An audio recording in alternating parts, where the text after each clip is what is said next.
रहस्य, पहेलियां और कुछ अनसुलझे राजों से भरी पड़ी ये कहानी आपको उस मायावी दुनिया में लेकर जाएगी जहां पर हर रोज वो चीज मौजूद है जो इंसान को अमर के साथ साथ अमीर भी बना सकती है। बात हो रही है डोरा की कहानी की। इसका पहला पार्ट तो काफी साल पहले आया था, लेकिन इस साल इसका दूसरा पार्ट भी आ चुका है जो पहले से और भी ज्यादा रोमांचित और रहस्यमयी है। डोरा के दादाजी हमें बता रहे हैं कैसे उसके परिवार के 2 सदस्य हमेशा से उनकी कहानियों को सुनने के लिए बेकरार रहते हैं।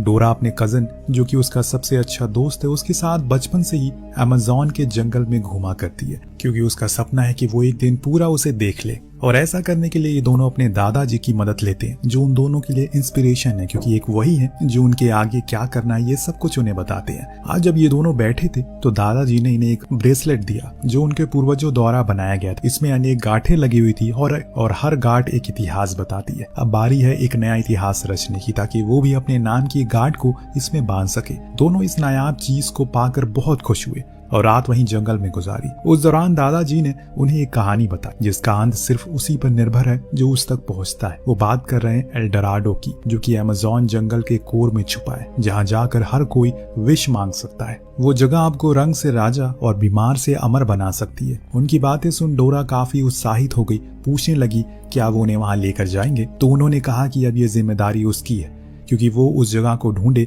पहले उसके लिए उसे पूरे जंगल को एक्सप्लोर करना होगा। हर दिन कुछ नया खोजना होगा, तभी उसे वो जगह मिलेगी। इसमें उसे सब्र दिखाना पड़ेगा। ऐसा कहकर वो उसे एक नक्शा देती है। डोरा को लगा कि शायद इसमें रास्ते बने होंगे, लेकिन वो तो कोरा कागज था। दरअसल दादाजी का कहना है हर एक्सप्लोरर के पास एक नक्शा होना चाहिए ताकि वो उसमें पूरी गाथा को उतार सके कि कहां कहां उसने क्या क्या ढूंढा है, जो चीज उसकी हर चीज में मदद करती है। डोरा समझ गई कि अब उसकी जिंदगी का क्या मकसद है। कहानी 10 साल आगे बीत गई। डोरा बड़ी हो चुकी है और होशियार भी। उसने इन बीते सालों में काफी कुछ समझा है और ढूंढा है, जिससे उसका वो नक्शा अब धीरे धीरे बड़ा होता जा रहा है। इस खोजबीन के दौरान उसकी मुलाकात एक घायल बंदर से भी हुई जिसने उसकी मदद की और तब से ही वो उसके साथ। उसका नाम है बॉगी। तो वहीं डियागो भी अब बड़ा हो गया है और तब से उसे हर खोज में उसका साथ देता है। आज भी वो जब सुबह सोकर उठा तो एकदम तैयार वगैरह होकर निकल पड़ी अपने दोनों साथियों के साथ कुछ नया ढूंढने। लेकिन आज का दिन थोड़ा डरावना होने वाला है क्योंकि वो अमेज़न के उस हिस्से में जा रही है जो अभी इंसानों की पहुंच से काफी दूर है। लेकिन डोरा हर डर को मात देने वाली लड़की है। ऐसे ही चलते चलते ये तीनों एक गुफा के सामने पहुंच गए जो दिखने में काफी बड़ी और खौफनाक लग रही थी। इस वजह से डियागो उसमें जाने से मना कर देता है, लेकिन सिर्फ वही नहीं, बॉगी ने भी इनकार कर दिया था। दोनों के इनकार करने के बावजूद भी डोरा उन्हें मना कर देती है अंदर जाने के लिए, क्योंकि उसके लिए मौका फिर कभी नहीं आएगा। तो अब दोनों ही ऊपर वाले का नाम लेकर अंदर आए और अंदर जाते ही इनका सामना एक ट्रैप से हो गया। लेकिन शुक्र है डियागो ने पहले उसे भांप लिया, इस वजह से इन्हें कुछ नहीं हुआ। अब डोरा को यहाँ पर कुछ गड़बड़ नजर आती है क्योंकि उनके सामने 2 रास्ते थे। एक में बिच्छुओं का झुंड था तो एक में सांपों का।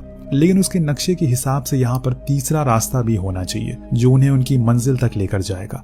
उसी की तलाश में उसने एक कदम आगे बढ़ाया और उसी समय वो नीचे लटक गई। वो तो सही समय पर डियागो ने उसे बचा लिया, वरना आज कुछ अनहोनी पक्का थी। खैर जब वो नीचे गई तो उसे वहाँ एक कीमती डायल मिला जो एक बड़े से सन के अंदर लगा हुआ था। डोरा को पता था कि अगर उसने इसे अभी उठाया तो कोई ट्रैप चालू हो जाएगा, इसीलिए अपना दिमाग का इस्तेमाल करके उसने उसी जगह पर एक बॉक्स रख दिया और डायल को उठा लिया। लेकिन कुछ ही देर में वो डायल टूट जाता और वही हो गया जिसका उसे डर था। वो पूरी जगह पल भर में आग में तब्दील हो गई।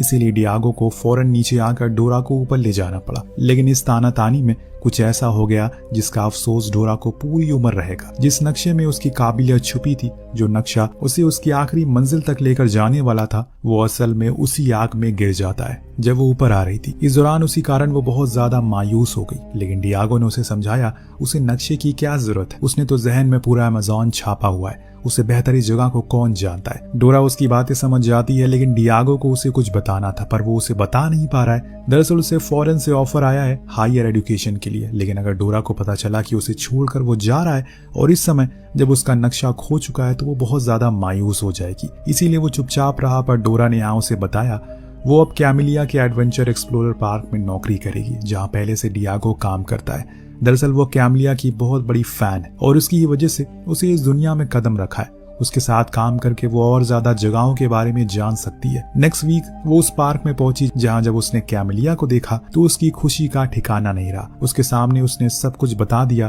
कुछ ऐसी बातें भी बताई जो खुद कैमिलिया को नहीं पता थी। उसकी इस खुशी को देखने के बाद उसने उसे काम पर रख लिया और डोरा ने भी काम करना शुरू कर दिया एक गाइड के तौर पर। शाम हुई तो वो और डियागो दोनों ही अपनी अपनी शिफ्ट खत्म करके वापस घर की ओर निकल रहे थे, लेकिन तभी उन्हें कुछ अजीब दिखा। दरअसल कुछ लोग उसी पार्क में खुदाई कर रहे थे, जो कि वहां करना मना है और ये नियमों का उल्लंघन है, पर वो नियमों की धज्जियां उड़ा रहे हैं और इसमें कैमलिया भी उनका साथ दे रही है। ये दोनों वहीं छुप गए, इन्हें कुछ ठीक सा नहीं लगा। दरअसल कैमलिया एम्प्रास ब्रेसलेट को खोज रही है जो उसे गोल्डन सन तक लेकर जाएगी, जो वही एल्डोराडो में मौजूद है। इन्होंने कुछ नहीं किया, पर डोरा वापस आकर उस ब्रेसलेट के बारे में जानकारी इकट्ठा करती है। इससे उसे पता चलता है कि वो ब्रेसलेट असल में एल्डोराडो तक पहुंचा सकता है, जहां पर उनकी हर विश पूरी हो जाती है, और अगर वो वहां तक उनसे पहले पहुंच गई तो विश मांगकर खुद के खोए हुए नक्शे को वापस हासिल कर सकती है। परंतु डियागो इस काम के लिए राजी नहीं था, क्योंकि इसमें बहुत खतरा है, और ऐसे वो इसलिए कह रहा है क्योंकि कैमलिया कोई आम औरत नहीं है। उसकी जान पहचान काफी लोगों से है जिनके लिए प्रोजेक्ट काफी महत्वपूर्ण है, पर डोरा कहाँ मानने वाली थी। वो किसी से नहीं डरती है, इसीलिए मजबूरन डियागो को भी उसकी खुशी के लिए हाँ करना पड़ा। लेकिन आपको ये भूलना नहीं चाहिए कि वहाँ सिर्फ ख्वाहिशें पूरी नहीं होती,